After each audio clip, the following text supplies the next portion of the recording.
Good evening. It is so wonderful to see so many of you come out on this rainy, miserable, cold night. We really appreciate it. I am Susan Juster. I'm the Director of Research here at the Huntington.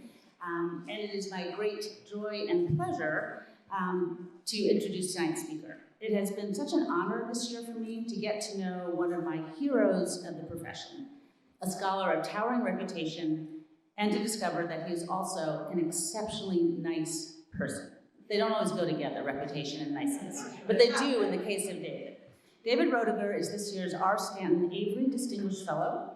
He's the Foundation Professor of American Studies at the University of Kansas. He's a true Midwesterner, something he and I share. He was born and raised in Illinois, and his teaching career has taken him through all the great hits of the Midwest, the universities of Missouri, Minnesota, Illinois, and now Kansas. It's not too much of an exaggeration to say that Dave's 1991 book, The Wages of Whiteness, Race and the Making of the American Working Class, created an entirely new field, the study of whiteness. It's one of those landmark works that continues to be widely read, engaged with, argued about. It's been a mainstay on college syllabi and PhD qualifying exams ever since it appeared. My own doctoral students must read it. In this study of how Northern working men came to think of themselves as white, students encountered, usually for the first time, the idea that, as Dave wrote, whiteness is not hardwired into humanity, but it is in fact an exception and a latecomer in human history. The book won the prestigious Merle Curdy Award for the best book in social history from the Organization of American Historians, who hailed it as being, in their words, enormously original and blindingly revealing. As is his wont, Dave has a much more modest assessment of the book's value. He wrote in his preface to the third edition, it has gone through 3 editions at least, he noted in that preface that The Wages of Whiteness has been maligned, inflated, punctured, and praised in fully unexpected ways. Not long after it appeared, a historian scarcely older than I was took me aside at a conference to ask a fatherly question. Aren't you afraid of airing labor's dirty laundry in public? It was then, he writes, that I knew that the book, which up to that point had enjoyed an almost eerily euphoric reception, would eventually be received as the controversial work it had set out to be, as a relatively short and extremely well-timed book with a catchy title and a white author making a problem of its own racial identity. It has been cast as the key text, the origin text of the study of whiteness. Thus, it is both overpraised and overblamed, in his words. Overblamed, yes, but I beg to differ in the assessment of overpraised. I think it has deserved every bit of the praise it has received. His more recent work continues this trenchant analysis of race, class, and labor. The latest, whose title kind of says it all, The Sinking Middle Class, A Political History of Debt, Misery, and the Drift to the Right, which appeared in 2022, is a pointed and persuasive polemic, as one reviewer said admiringly, and it debunks the notion that the U.S. has always been and still is a middle-class nation. Here, as with all of his work, Dave's scholarship marries his politics with his craft in powerful ways. He's an unashamedly political historian whose deep affiliation with and empathy for those who live on the margins of our society runs through everything he writes and he does. His humanity, compassion, and generosity of spirit has made him a treasured member of this year's long-term fellow cohort. Tonight, you're going to hear about his newest project, which is in many ways a departure from what he's done, but it also builds on it, a literary and cultural study of the figure of Friday in Daniel Defoe's famous 1719 novel, Robinson Crusoe. Please join me in welcoming Dave Roediger.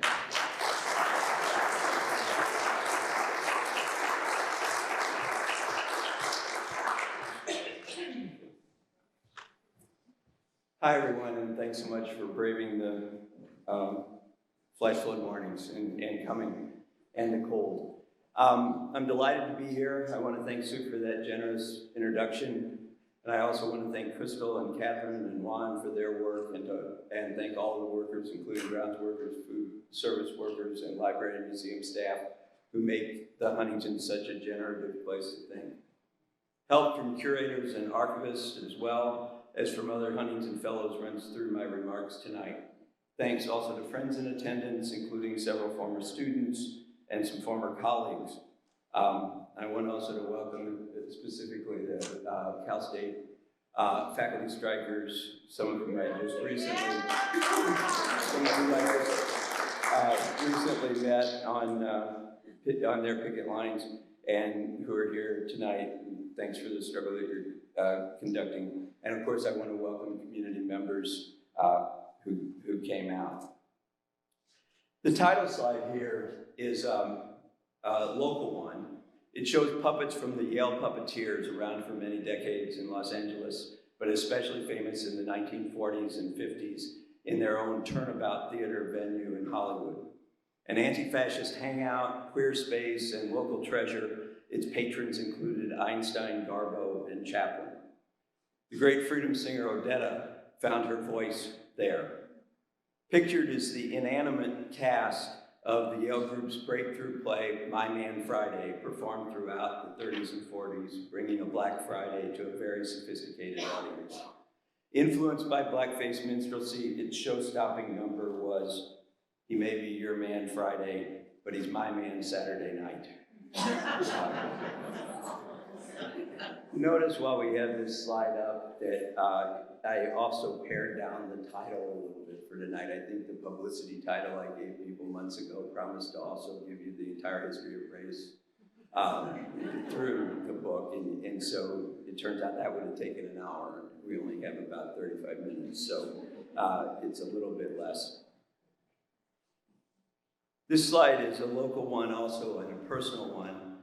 This is my mentor, Sterling Stuckey, who died not quite 6 years ago in retirement from the University of California at Riverside. Sterling, my teacher at Northwestern, was a surpassing scholar of the Black radical tradition as it related to what he called slave culture, and also a student of the writings of Herman Melville, to whom his work turned in late career. His Melville example surely emboldened my taking up of the Crusoe project. Wrong field, wrong century, wrong place, given my expertise. I wish he were here for so many reasons. Long live Sterling Stuckey. The lecture requires a trigger warning or two. The racism of some of the words and images that it samples remains apparent even after I excise the worst examples. I think, though, that at a moment when a leading presidential candidate proclaims that the U.S. was never a racist society, we can't dispense with all direct reminders of appalling histories. Beyond blatantly offensive examples, I ask us also to think about whether the whole normalized reception of Robinson Crusoe ought also to trigger us. Here's James Joyce on Crusoe in 1912. He, Crusoe, Joyce writes, is the true prototype of the British colonist, as Friday, who arrives on an unlucky day, is the symbol of the subject races. The whole Anglo-Saxon spirit is in Crusoe, the manly independence, the unconscious cruelty, the persistence, the slow but effective intelligence. And it took Joyce, at that time a fierce Irish nationalist, to regard Friday as unlucky to meet Robinson Crusoe. It cuts against everything that's said about the novel. Except Edward Said says almost exactly the same thing regarding Robinson Crusoe in his Culture and Imperialism in 1993. So one more preliminary in the form of a straw poll. How many of you come here tonight thinking that Friday's character in Robinson Crusoe is indigenous, is an Indian? Hands. How many think of him as a Black character?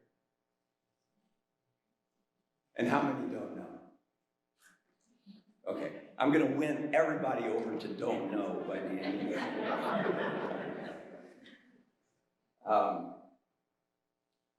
These are two Thomas Nast cartoons from the early 1870s, and they present clear racializations of Friday, but differing ones. In the central panel, he is a Black American begging Charles Sumner not to defect to the liberal Republican Party, seen as a front for the Democrats in the 1872 election. So he's in the back there praying to God and Sumner, I guess.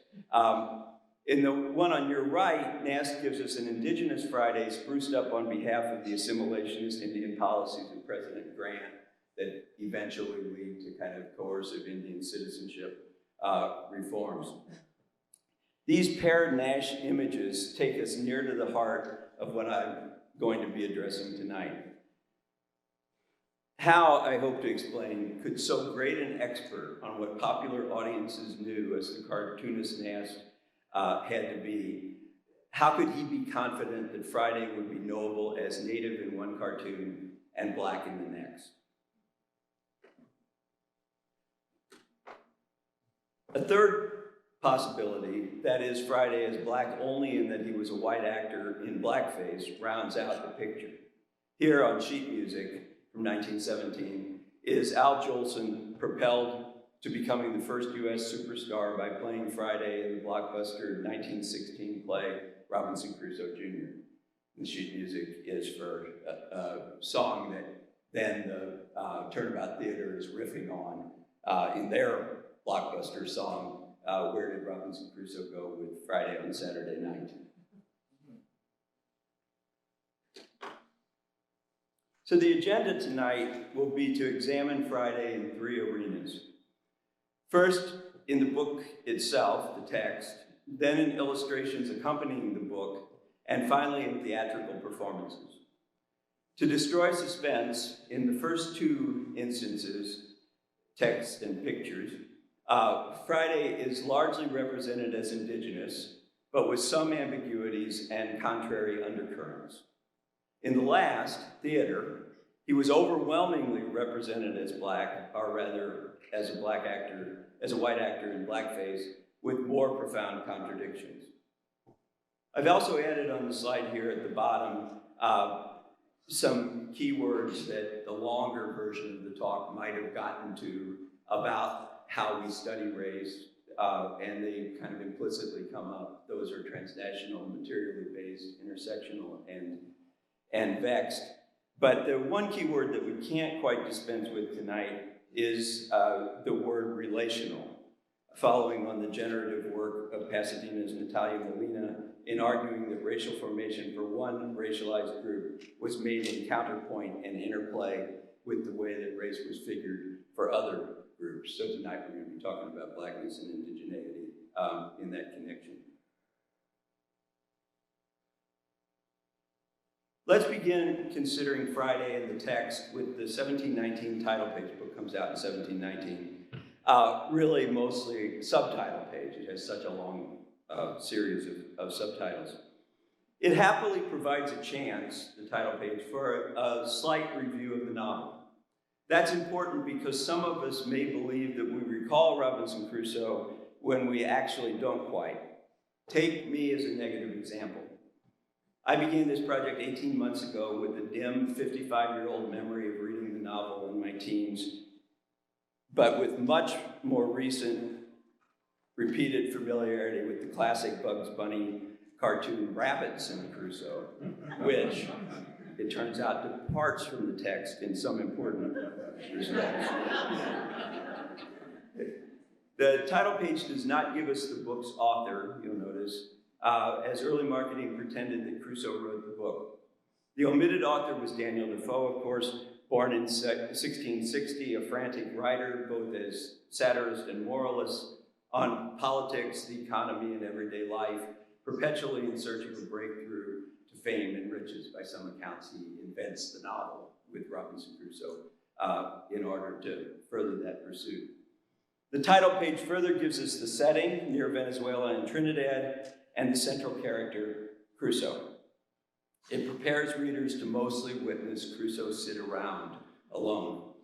Friday, spectacularly from our vantage, gets no billing at all.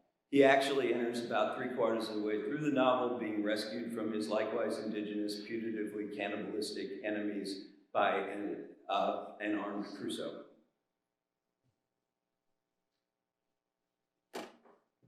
Okay, you can read that.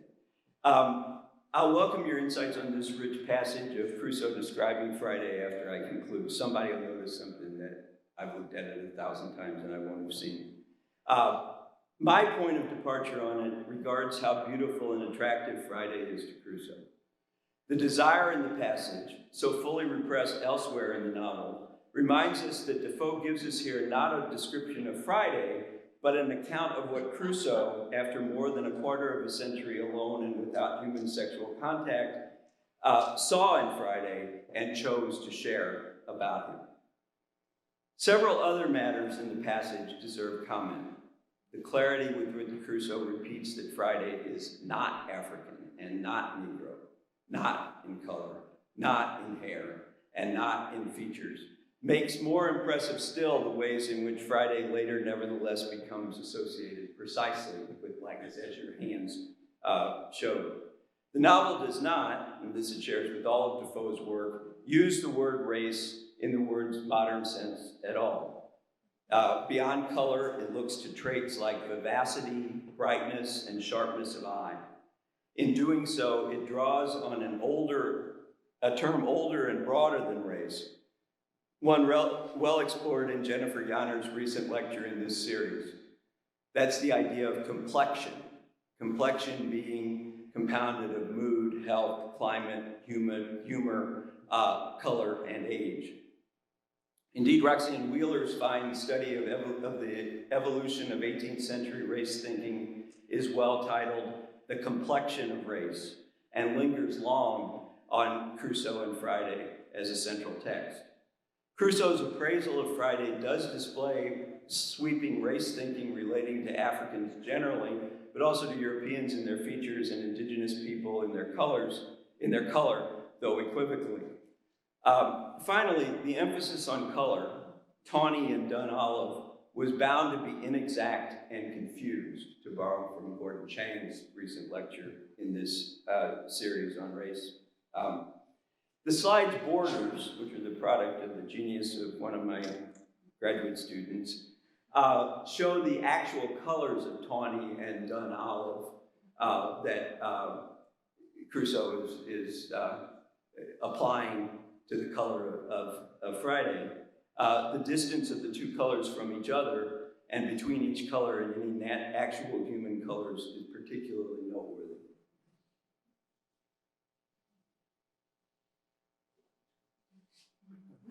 Some of the fellows know about this. This is the color tawny is produced by my fellow worker among the fellows, Sean Silver, who studies 18th century books, bookmaking, and the making of images in books. And one day he surprised me at my office by leaving what tawny would have looked like made from oak galls in the 1700s. So this is tawny 1700s style, and maybe a little bit more realistic as a human color. And that's a good sense of how remarkably the fellows here help each other and find things that we have in common across huge differences in people studying in completely different places and completely different times. Defoe published between 1719 and 1722 6 books. These amounted to about 1 million words. They included, and they're all pictured here, they included a Crusoe sequel in which Friday dies early on, so he's in about the last quarter of the Adventures of Robinson Crusoe, and then about the first quarter of the farther adventures of Robinson Crusoe. Another of the books was a book of essays arising from the Crusoe novels, Captain Singleton on crossing Africa while imagining the cannibals' menace, and 2 novels partly set in colonized Virginia. Some of you may know one of those, Mal Flanders. These together constitute a travelogue of what the great historian Walter Rodney called in another context, quote, slavery and other forms of social oppression, end quote. All these books are digitally searchable so that we can know just what the loyal Defoe reader would have taken in regarding what were beginning to be called the races of the world. The first key point about the vocabulary of difference has already been gestured toward. Such readers would very seldom have read the actual word race, and not in anything like its modern meaning.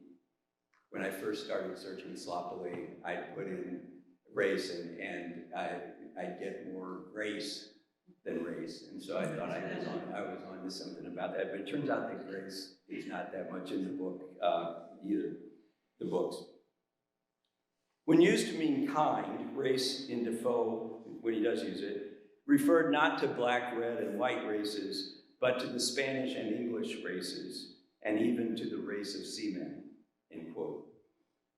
White is seldom used, never as a noun in Robinson Crusoe. Crusoe and Friday banter briefly about white men, with the latter Friday not accepting that color was a salient in describing them as the length and coarseness of their whiskers. That's how he thought of race. Friday, pressed by Crusoe, offers just one self-identifying name for people native to his part of the world, Carib. Crusoe calls them Indians. Barbarian is rare in the text, and heathen is rarer still. So you can just kind of go through and see, digitally searching, what the vocabulary of race or proto-race was in this period.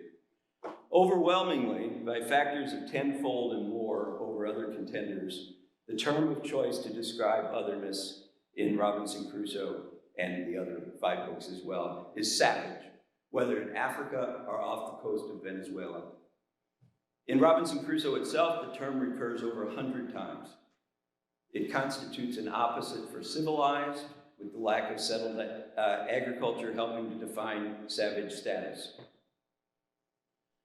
Defoe continually makes savage deficiencies in civilization the source of Crusoe's terror.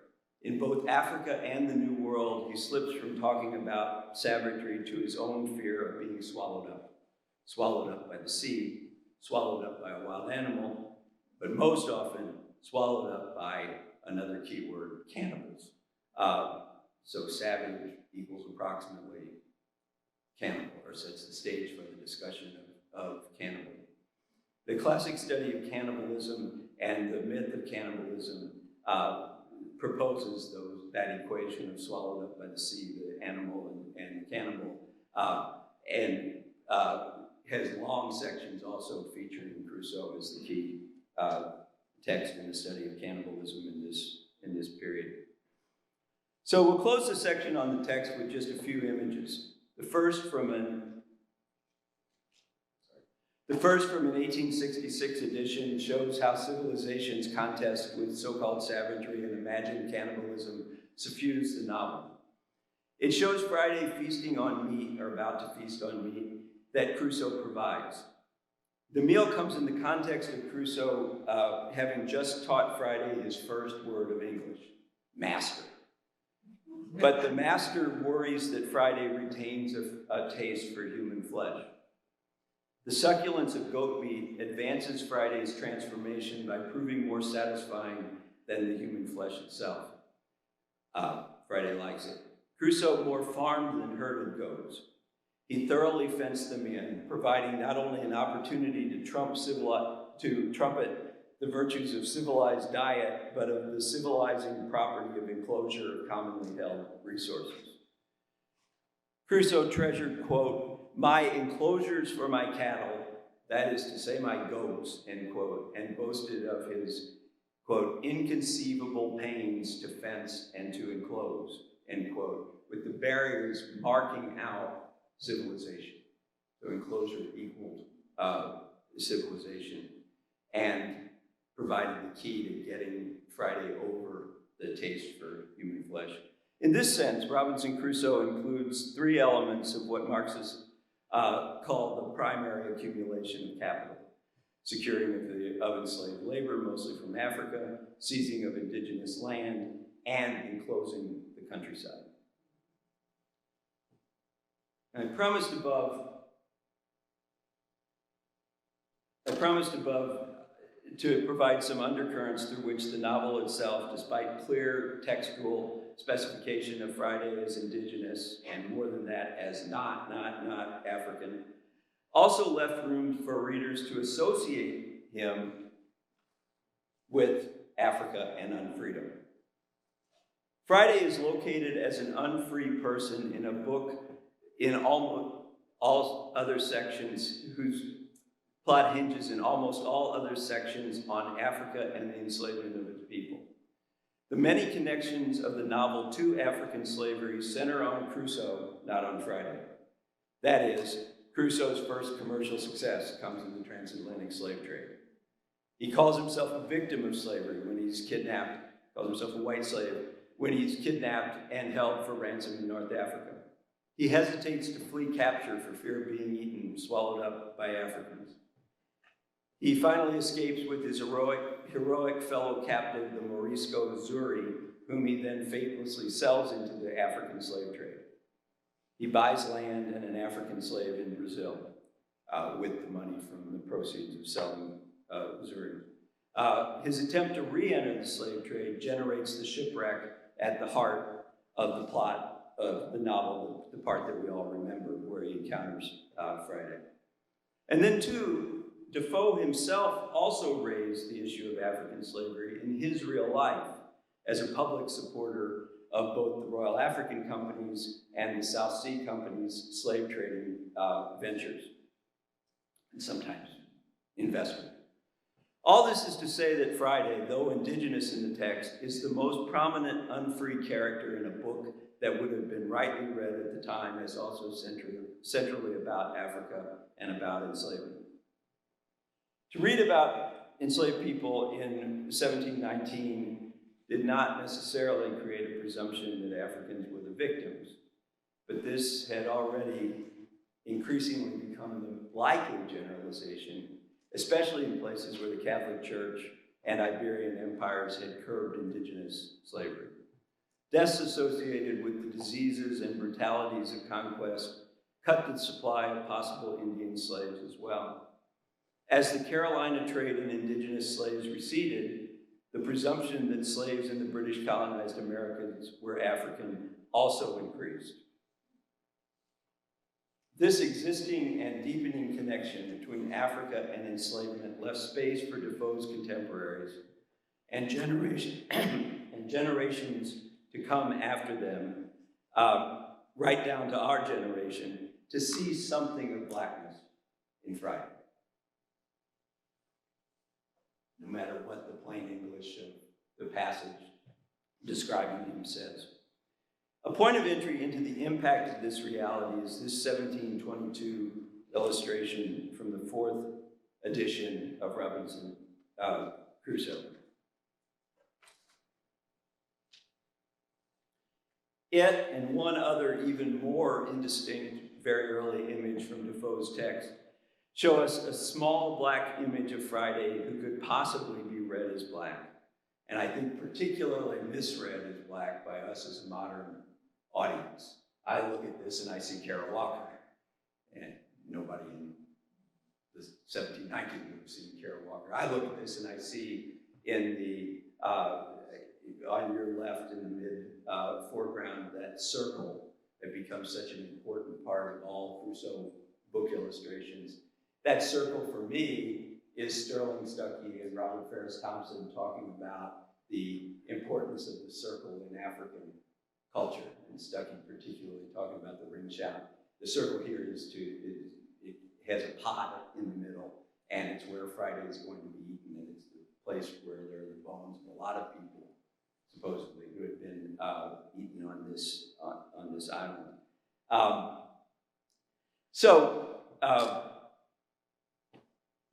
But even without those modern associations and misreadings, I think the characters are black enough and the images are little enough that there's some lack of clarity about whether we're seeing indigenous subjects here or African subjects. Wheeler, citing another image, the other image, argues for an incipient, if uneven, quote, Negroization of Friday, end quote, almost from his first appearance. But the figures are tiny, and the bow and arrow and the surrounding text flag Friday's indigeneity. I therefore want to scale back Wheeler's provocation to arguing for readers and viewers simply having room and reason to make connections between Friday and Africans. Over time, as slavery came to even more presuppose African slavery, not Indian slavery, this countertextual possibility would only grow.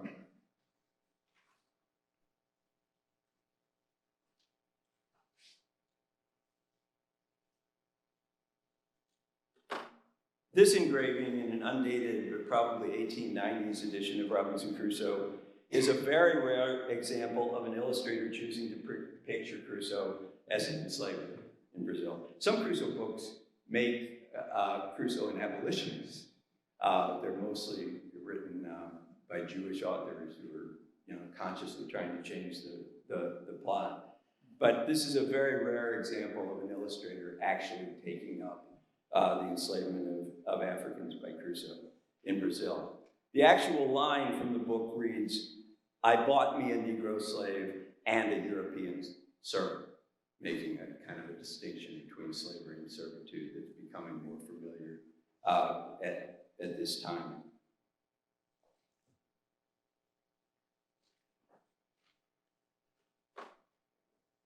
Moving on then to the section on illustrations of Friday. It is perhaps not newsworthy that illustrators of a book itself describing Friday as not African and indeed as Indian drew him in an indigenous way, drawing on Defoe's own words. Maybe this fact needs not to detain us too long. We'll look at several predictably indigenous Friday images, talk about Friday in children's literature a little bit, and then at some more ambiguous ones centering on Friday's enslavement as rendered during the age of abolition. This is the first famous series of illustrations of Robinson Crusoe to be associated with the name of a single artist. It's Thomas Stothard's classic 1780s copper engravings of Crusoe, and here it's of Crusoe's defense of Friday, and that's Friday kind of cowering or looking from beyond Crusoe, and Crusoe is getting ready to fire on the pursuers who are trying to cannibalize Friday. His Friday, Stothard's Friday, was so not African as to look at home in ancient Greece. Indeed, for some cultural historians, the discussion of the image regards it as a white Friday.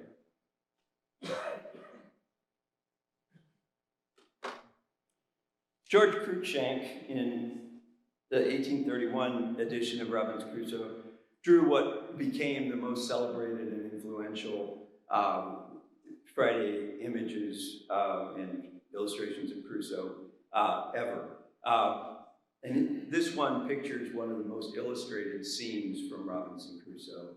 It's the scene where Friday pledges his loyalty and servitude, indeed his slavery, to Crusoe after Crusoe has saved his life. Crusoe is smart enough to wonder if he's pledging loyalty to Crusoe or to Crusoe's gun. And he thinks about this for a long time, about how the amazing power that the gun gives him. But in this scene, he's pledging his loyalty to Crusoe. Cruikshank has Friday looking just about like Crusoe described him. We'll return, though, in a minute to the pose in this picture and others like it.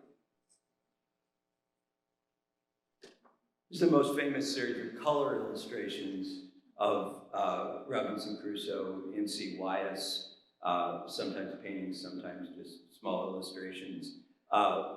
And he is, again, providing a scene that's very, very frequently illustrated from the novel. The novel has only 8 illustrations. It has this scene in which Friday and Crusoe build a boat together. And in this particular image, and kind of in a lot of them, Crusoe seems to be not working quite as hard as Friday. But the text is pretty clear that it's Friday's knowledge of boat building and of currents and of the ocean that gets them to undertake this boat building project. But here again, for Wyatt, it's pretty straightforward forwardly an indigenous image and very like the words provided by Crusoe. This is from an early children's edition, I think from 1836. And it's the same familiar pose, same faithfulness to the description in the novel. But what's kind of interesting about it is that the children's books generally don't have that passage from Crusoe in them. They're very much shortened and the language is simplified. So here the artist is choosing that representation without having to set it right up against the words of the novel itself, and yet we still get the same result. And that might speak to the way that the big editions of Crusoe had created an image of what an image of Friday should look like, but it might also speak to the fact that people, that children wanted to play Indian, as Phil Gloria puts it, so that the Indian character was an appealing one here.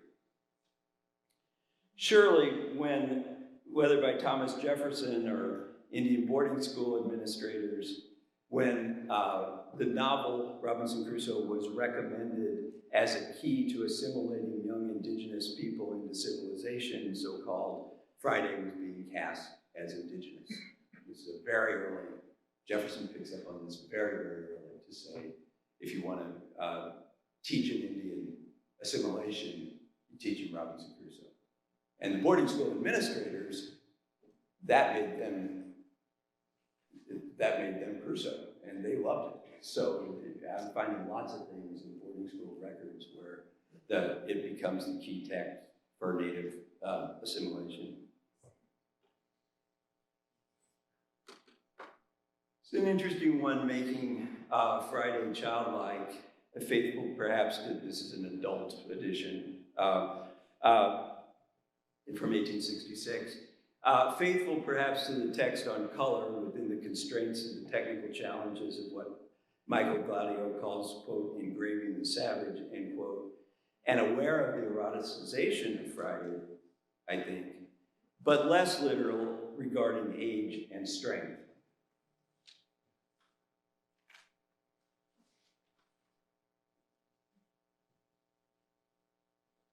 Here's a gorgeous elaboration from 1840 of that circle dance that clarifies that these are indigenous people by the French proto-surrealist illustrator who signed his work with the pseudonym Grand V.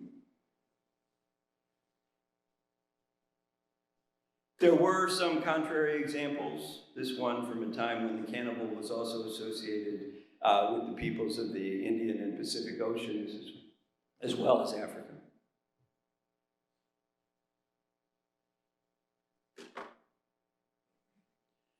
The three slides which will conclude this section all have to do with the 19th century and return us to slavery and the increasing tendency to see images about slavery as being about Africa as the labor force changed and as the impact of abolitionism registered culturally. This 1836 frontispiece, note now how front and center Friday is in the story. In the frontispiece, he couldn't even get in that 200-word subtitle in the 1719 edition. This 1836 frontispiece was from a New York City edition, and it does not depart necessarily from Crusoe's words in representing Friday, but Friday's posture obscures his features, and as he pledges willingness to serve as a slave forever after being saved by Crusoe.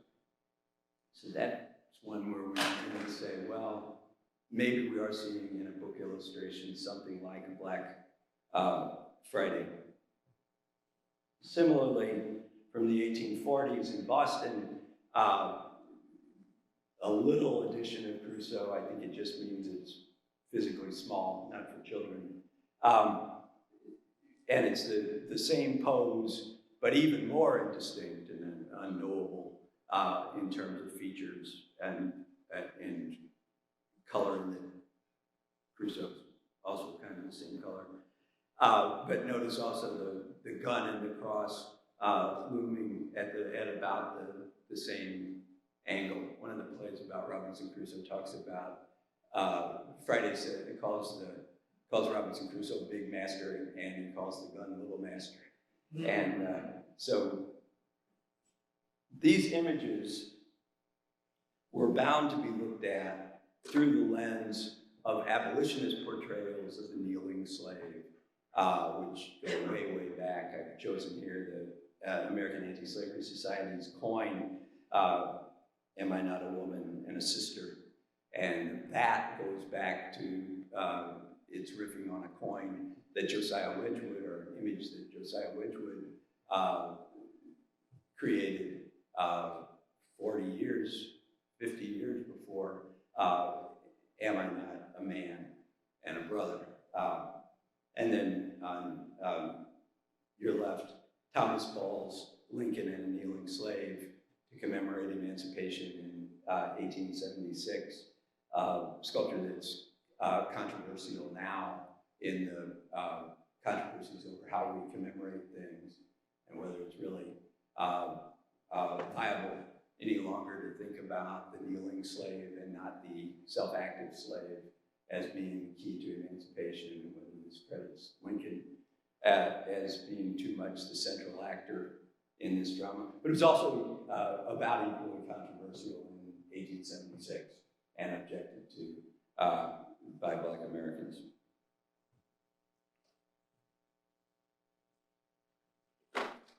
We now get to theater, in which racial and gender boundaries are most fluid and in which the best emancipatory impulses in art and life cohabit with white supremacy in fascinating and disturbing ways. Theater is also a realm in which Friday was most often Black. The first drama I'll describe involved an Anglo-Protestant Irish political dissenter and playwright who, along with Haitian anti-revolutionary exiles, combined to make Friday a star for the first time, but also propel him toward becoming a caricature in blackface. So the Irish playwright and politician is Richard Brinsley Sheridan. And I think about all of you actually know something about Sheridan, but you may have to be reminded that you know it. If you've read the narrative of the life of Frederick Douglass, there's a time in Baltimore when Douglass is still enslaved that he's kind of contrived to teach himself how to read. And somebody gives him a copy of the Columbian Orator, which reprints old, eloquent speeches. And he gets to read Richard Sheridan's essay on Catholic emancipation, one of the first texts that Douglass reads. And Douglass says, "What I got from Sheridan was a bold denunciation of slavery and a powerful vindication of human rights." If we add that Sheridan was anti-slave trade, pro-American revolution, anti-British carnage in India, you can see why the Irish journalist and historian, my old friend Fintan O'Toole, would champion a monument being built today to Sheridan, and why he has written a fat biography of the playwright. This was 1780s to 1820 that Sheridan was most active.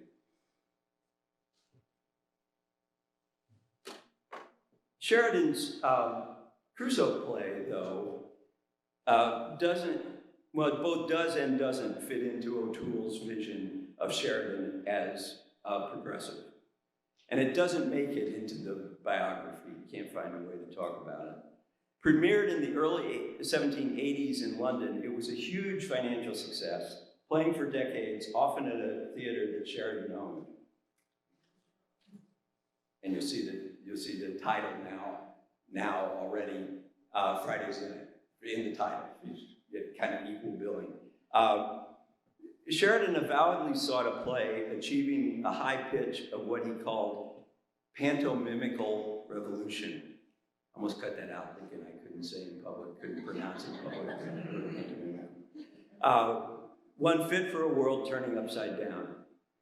Featuring tumbling, dancing, loving, and running afoul of the law, it encouraged the audience to be increasingly drawn to Friday, now in the very title of the play. The beginning was almost obsessively faithful to the book, but gave way to mayhem designed to appeal to adults and children, launching Crusoe and now Friday as a strange English Christmas time family entertainment staple. And it kind of still is. Key to producing the hijinks is having a magician transform Friday into Harlequin Friday, part of a line of Harlequin characters descending from Italy and Southern Europe generally. Transgressive, agile, and hilarious, Harlequin can pursue a love interest across class lines, wrecking and attracting a stodgy old order. Harlequin conventions would have had Friday looking something like this. Not in blackface, though in a black mask, and soon enough in a black mask over black makeup. Theater historians vigorously debate whether Harlequin, right from Italy on down, denoted only misrule and humor, are also embodied connections to Africa and slavery. In the 1790s, with Charleston, South Carolina having fiercely competing English and French theaters, the city saw what the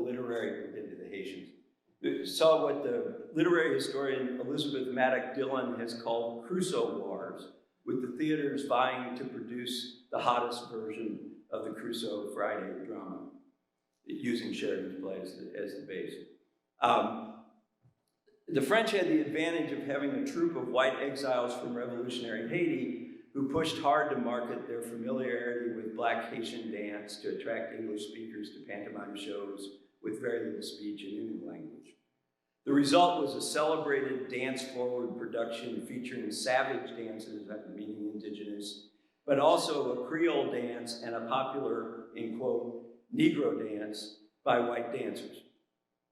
By the next major Crusoe play, written by Isaac Pocock in 1817, the cast list specifies Friday as black, at least in color. The Huntington has the Pocock play in its Larpent collection, which is this fabulous collection of plays accumulated by a censor in Britain. So all the plays had to go through the censor's office, and now you can read them here at the Huntington. With the craze of blackface minstrelsy in the 1830s, this pattern of racial casting was solidified. Shortly after, the great African-American actor Ira Aldridge performed as Friday frequently in Europe, in a very rare case of a Black Friday who was actually black. In the emancipatory 1860s, Henry James Byron's trilogy of wildly inventive but deeply reactionary Crusoe plays commanded attention, with young William Gilbert, the later Gilbert and Sullivan fame, featured in one of the plays. These plays spread as the most scurrilous Crusoe materials ever to South Africa and Australia and the United States.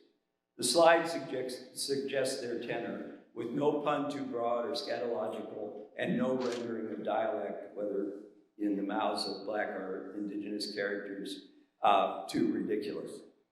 The audience is invited into counting in reverse games in which black characters are exterminated one by one, going from 10 to none. Before classic versions of such recitations, such as the murderous 10 Little Indians poem, are thought to have existed. So I think actually this play probably invents these games in a published way anyway. Friday in this account is black and menaced by Indians. So Friday's a different race from the people who are chasing him.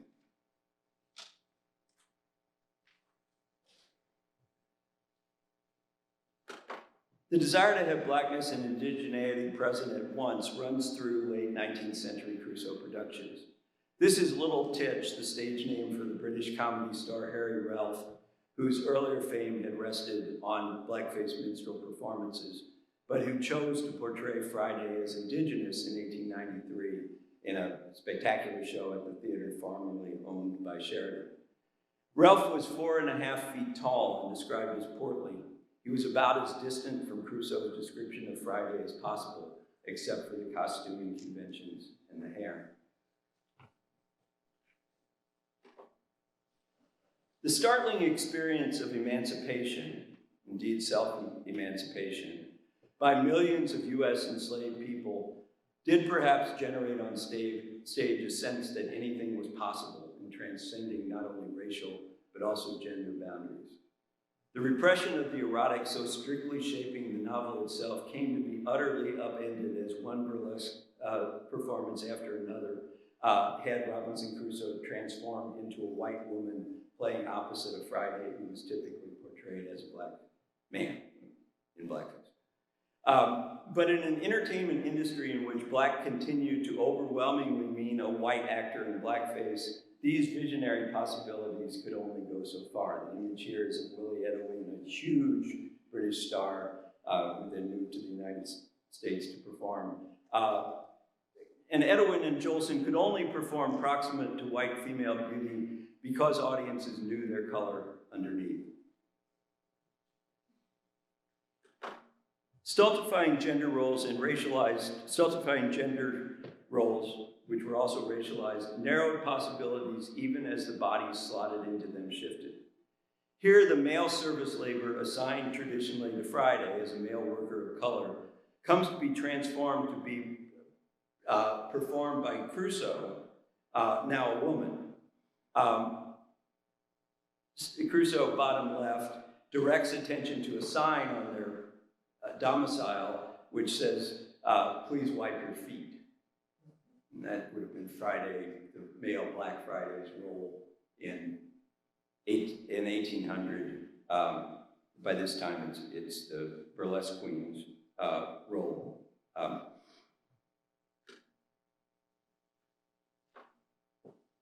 On the right here, on your left, I'm sorry, is Celestine Gali Marie blacking up to play Friday in an ambitious 1869 operatic version of the story. Images from the production suggest that she colored her skin less darkly in the end. She doesn't, I think, actually appear in blackface. This is just publicity. And the adornments of her hair keep the indigenous motifs alive as either feathers or Caribbean braids. Gali Marie created the title role of Carmen just a few years later. And this is of a piece with the absolute biggest stars in the entertainment world being implicated in productions of Robinson Crusoe: Jolson, Grimaldi, Edwin, Gilbert, and Sullivan, Gali Marie. And then we have Jolson again playing opposite Kitty Donner, the era's leading male impersonator, and later an important figure in Hollywood in Robinson Crusoe Jr.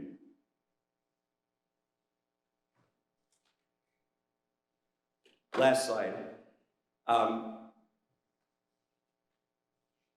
This slide is from the Huntington and from a series of children's books from the early 20th century in the United States and the United Kingdom. They were jointly published. The book is in the Father Tuck series of books for the young and one of a series that teaches children to paint. The ovals at the top that you're seeing there contain paint. And it invites kids to become arbiters of what color Friday should be. The exercise on Robinson Crusoe, there are 8 different scenes that the kids are invited to paint. The exercise on Robinson Crusoe offers appropriately contradictory cues on Friday. Black color, minstrel renderings of features, but braids, maybe feathers, and what might be a fright wig or might be a bandana on the head. So overwhelmingly, I think we read this as a black image, but it doesn't lose those elements of indigeneity. The child who owned the book did paint in it, so the child's paintings are in the Huntington as well, but alas, didn't paint Crusoe or Friday. So I'll stop there for some questions and answers.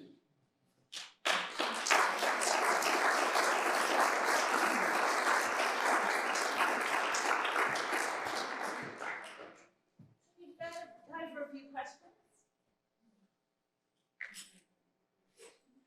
Yeah, I can. First of all, thank you. It would appear almost as if the novel disappears, except as a premise for whatever the culture or author wants to work out. Is that, would you accept that as a generalization? So the question is, does the novel disappear here and become a premise for the new creators doing whatever they want with it? And I think that's right, but I think that takes us back to the novel, and we begin to ask what is it in the novel that helps open this up. Now, Treasure Island has its own Christmas pageants, but the one, I think, early days of the research, I think that this is the most racialized of this form. And I think that the way that it allows people to incorporate blackness and indigeneity at the same time and in counterpoint with each other is significant in that. Well, Yeah. the one that comes to mind also is how Uncle Tom's Cabin just was worked every which way. Yeah. Yeah. But well, the question with indigeneity, what's going on in the United States in this period is, I mean, is there anything that comments particularly on what's happening in North America? Yeah, I think that, so the question is this in dialogue with North American events? One of the things that's remarkable is these Crusoe Wars in Charleston in the 1790s. It's a newly revolutionary nation, and the big theater battle is who has the rights to this British figure. But the tricky business of what's UK and what's US in this requires a lot of teasing out. I think a lot of the stuff by abolitionism, when abolition has already happened in Britain but is hot in the United States, I think a lot of it is US based.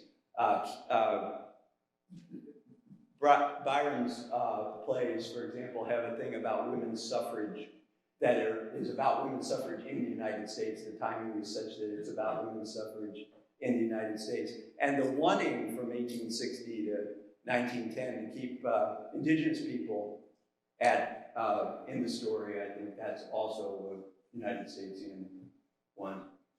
Others?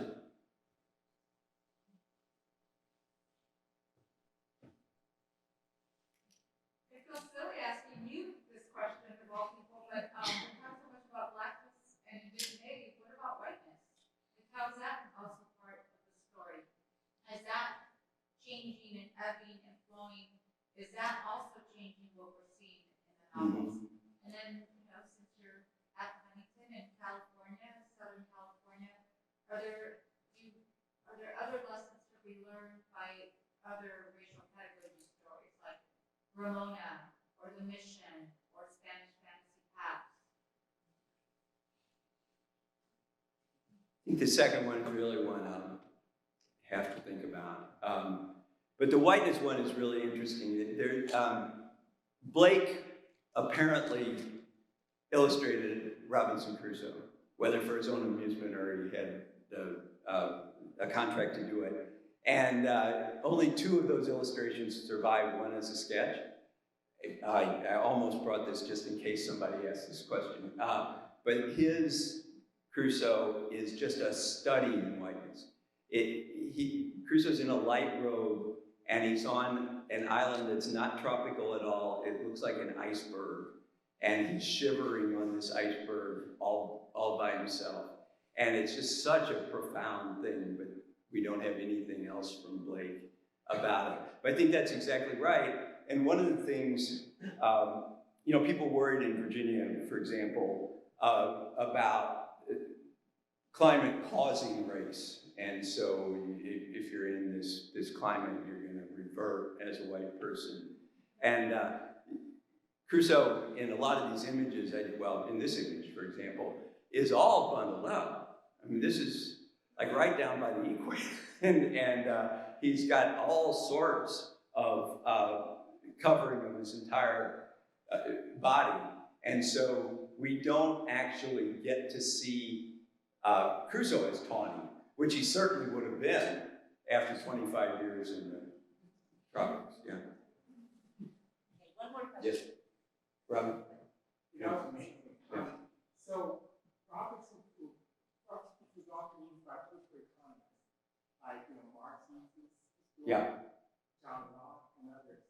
And in those stories, it's as if they are economic actors, but race tends to disappear, or maybe it doesn't disappear. Yeah. So I'm just curious what you think about the constant use of Friday and Robinson Crusoe as economic actors in those kinds of characters. So the question is, what about Crusoe in political economy and political theory? Crusoe is a big commentator on Crusoe. Hegel is a big commentator on Crusoe. And economics textbooks, if any of you have suffered through Introduction to Economics, they're really big also on Friday and Crusoe and opportunity. That's how opportunity cost is taught in Econ 101.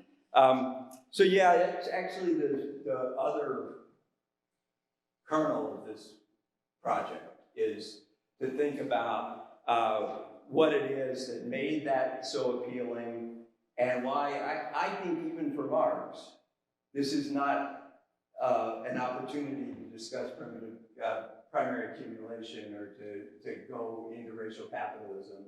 I think it remains, I mean, he attacks the bourgeois political economists, but he attacks them on the grounds that they regard these as individual relationships and miss power and other things. But he doesn't take up colonization really at all. Yeah. Thanks, everybody.